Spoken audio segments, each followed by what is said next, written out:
नमस्ते, मैं किरण यादव। आज बात करेंगे हम अग्निवीर योजना को लेकर के और हमारे देश के जो सेना की भर्ती है उसको लेकर के। देखिए, हमारे देश की सरकार लेकर के आई है अग्निवीर योजना।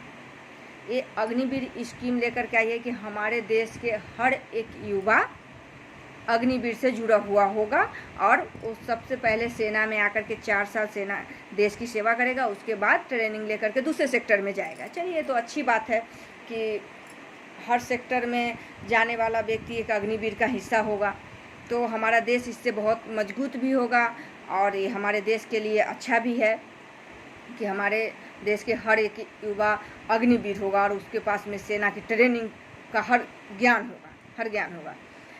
और दूसरी बात ये तो हो गई अग्निवीर की बातें। चलिए, इनकी भर्ती भी अलग से होनी चाहिए और इनको ट्रेनिंग दे करके 4 साल और दूसरे सेक्टर में सरकार भेज देगी। किसी में डीएससी में भेजेगी, बीएसएफ में या फिर रेलवे में बहुत ऐसी वैकेंसी है, उसमें अपना भेजेगी सरकार।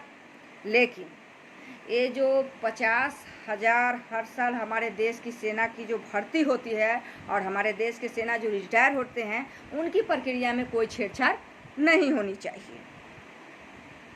ऐसा मैं इसलिए कह रही हूँ कि जो सरकार स्कीम लेकर के अग्निवीर योजना के तहत जो लेकर के आई है कि जो भर्ती करेगी और कितना 25% को रख लेगी और बाकी सबको दूसरे सेक्टर में भेज देगी, तो आप जानते हैं कि इसमें सबसे ज़्यादा धांधली होगा। ये 25% उसी लोगों को रखा जाएगा जो अफसर की मैडम को साड़ी पे क्रीच बैठाएगा, उनके कुत्ता को घुमाएगा, उनको लेके जाएगा शॉपिंग कराने, उनको कमा करके पैसा देगा। जैसे कि सब्जी के दुकान चलाएगा, यहाँ ई रिक्शा भी चलाता है सेना, ये सब ला करके पैसा कमा करके मैडम के खोइछा में देगा। या फिर जो साहब के जूता, ऑफिसर साहब के जूता चमकाएगा, उसी को भर्ती मतलब कि रखा जाएगा अग्निवीर के योजना के तहत। ऐसा नहीं चलेगा। ये नवाब के खानदान के नहीं आते हैं 12वीं पास करके कि इनको अग्निवीर के ये ले गए हैं स्कीम। ये मोदी जी को दिमाग देने वाला यही ऑफिसर वासा है कि ये ले गया है कि ताकि ये उसी लोग को रोक सके जो इसकी चमचागिरी करेगा, जो इसको चमचागिरी भी खूब चलेगा। देखिएगा कि उसको भी रखा जाएगा, घूसखोरी चलने लगेगा। तो इसीलिए मैं ऐसा कह रही हूँ कि जो 50,000 जो हमारे सेना की जो भर्ती होगी जो अस्थायी रूप से, उसकी अलग से होनी चाहिए।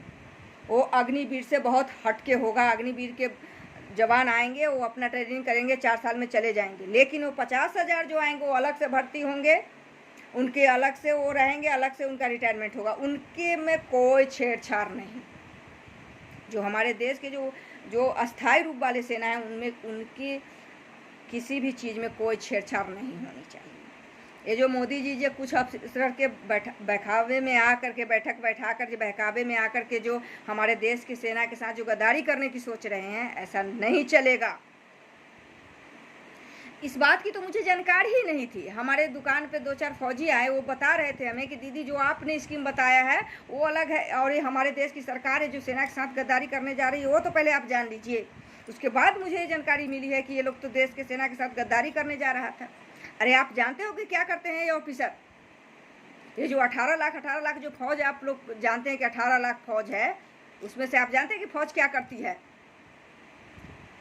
7 लाख फौज इनके घर में कुत्ता घुमाने से लेकर के इनकी बीवी को शॉपिंग कराने, क्रीच लगाने, पैसा कमा के देने पर लगी हुई है। आप जा कर के देखिए कि कैसे सेना सब्जी बेचती है, ई रिक्शा तक चलाती है सेना।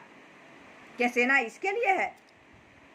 नहीं, ये नवाब के बेटा जो आते हैं सिर्फ साइन करते हैं, जो 1 गिलास पानी खुद से नहीं पी सकते हैं। तो भाई, इतना बड़ा तू नवाब के औलाद था तो तू सेना में आया ही क्यों? तुम्हें तो घर पे ही रहना चाहिए, तुमको 50 को नौकर चाकर होता। ये हमारे देश की सुरक्षा की बात होती है, जवानों की बात होती है। यहाँ पर नेतागिरी नहीं है जो चमचागिरी चलता है, यहाँ पे राजनीति नहीं है। यहाँ देश से जुड़ी हुई बातें चलती है। देश के जवान यहाँ पे ट्रेनिंग लेते हैं, सुरक्षा की बात चलती है, बॉर्डर की बात चलती है, गोली की बात चलती है। यहाँ पर चमचागिरी की बात नहीं चलती है जो इस तरीके से चमचागिरी किया जाएगा। यहाँ सूबेदार, हवलदार, जसियो, ये सब मिल करके सेना को कंट्रोल करता है और चलाता है। ये ऑफिसर कुछ नहीं करते। अगर सुख सुविधा में आपको सेंध लगाना है तो इसके सुख सुविधा में सेंध लगाइए। जो इतना आपने इसको बढ़ा चढ़ा करके रखा है, इतनी तनख्वाह दे रखी है इसको, ये क्या करता है जो इसको इतना तनख्वाह दिया जा रहा है? भाई इनको बड़े बड़े बंगला दिया जाता है, 10 को गार्ड इनको कुत्ता घुमाने के लिए दिया जाता है। जब इतने ही नवाब के बेटा है तो ऑफिसर में आता ही क्यों है? अगर आपको किसी की सुख सुविधा में कमी करनी है तो इसको करिए, सेना में सेंध लगाने की कोशिश नहीं करिए। नहीं, आप जो बोल रहे हैं कि 25,000 को रख लिया जाएगा 25% को, तो मैं बताती हूँ कि 25% फौज आप ऐसा बनाना चाहते हैं, मगमेहर टाइप की फौज। अरे अभी आप देखिए कि 45 साल का बुढ़ा जो कोई एसएम होगा या सूबेदार होगा, वो आपके 18 साल के जो युवा आप भर्ती करिएगा उससे तेज दौड़ता है, आपके लड़ाकू विमान से ज़्यादा तेज दौड़ता है वो। आप कहाँ जानते हैं अभी? और ये जो 2 पैसे के जो अफसर आते हैं बन करके, जो 1 गिलास पानी नहीं पीते, उसके बहकावे में आकर के आप सेना के साथ गद्दारी करने का सोच रहे हैं। बिल्कुल ऐसा नहीं चलेगा। इनकी सुख सुविधा में कोई सेंध लगाने की कोशिश मत करिएगा। जैसे सेना की भर्ती होती आई है, रिटायरमेंट होती आई है, वो वैसे ही रहेगी। आप अपने अग्निवीर को, देश को, पूरे देश को अग्निवीर बना दीजिए, ये तो बड़ी खुशी की बात है। एक कहावत है कि इंडियन आर्मी के जवान, पाकिस्तान के ऑफिसर और अमेरिका के हथियार, अगर ये तीनों मिल जाए तो किसी भी देश पर 2 मिनट में कब्जा कर लिया जाएगा। ऐसा मैं इसलिए कह रही हूँ कि हमारे देश के जवान गद्दार नहीं होते हैं, पाकिस्तान के ऑफिसर गद्दार नहीं होता है, और या अमेरिका के हथियार कमज़ोर नहीं होता है। अगर ये तीनों को अगर मिला दिया जाए तो किसी देश पे कब्जा 2 मिनट में कर लेगा।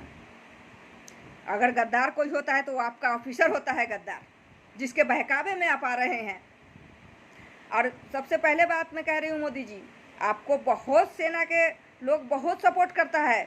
18 लाख के 18 लाख फौज आपको सपोर्ट करते हैं। अगर इस तरीके से आप सेना के साथ गद्दारी करिएगा तो कोई सपोर्ट नहीं करेगा आपको, फिर मुँह के भाड़े गिर जाइएगा।